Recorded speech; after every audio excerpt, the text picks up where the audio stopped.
Rebekah knew before the boys were born. Not in words, words came later, but in pressure, in the way her body had become a battleground. Two lives wrestled inside her as if the world were already too small.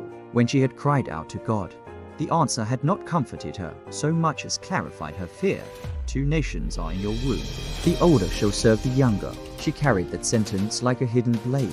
Years passed, and the boys grew into themselves. Esau came first into the light, red and loud and hungry for what was in front of him. Jacob followed, quiet-eyed, fingers curled as if still holding on. Isaac loved Esau's wildness, the smell of the fields clinging to him. Rebekah loved Jacob's listening, the way he noticed what others overlooked. Love, she learned, is never neutral. The day Esau sold his birthright, Rebekah watched from the edge of the tent. She said nothing as Jacob handed over bread and stew.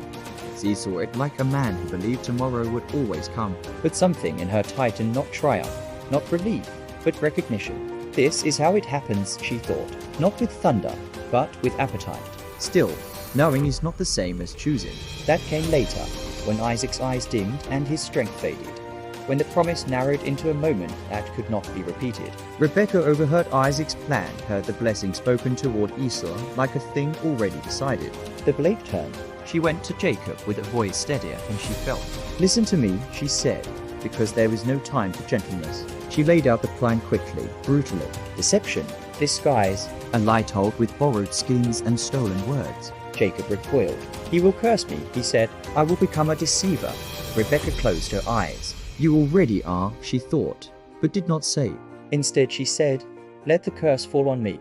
It was the truest thing she had ever spoken. As she dressed Jacob in Esau's clothes, her hands shook. She had fed these boys from the same body, taught them the same prayers. Choosing one felt like tearing herself in half. But the voice she had heard years ago did not waver in memory. God's future had a shape, and it did not match Isaac's preference. When Jacob went in, Rebekah stayed behind. She did not pray. She listened. Every sound from the tent struck her like a blow.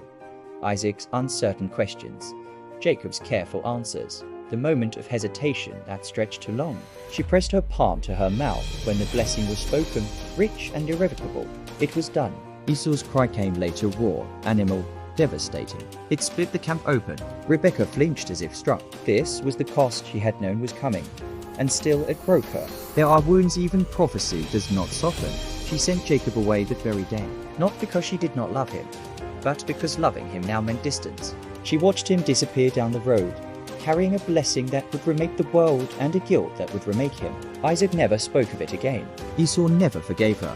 History would argue about her schemer, manipulator, faithless woman forcing God's hand. But alone at night, Rebekah remembered the struggle in her womb.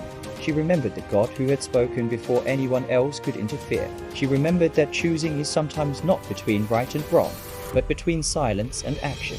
She had chosen the promise, and it had cost her everything she loved equally.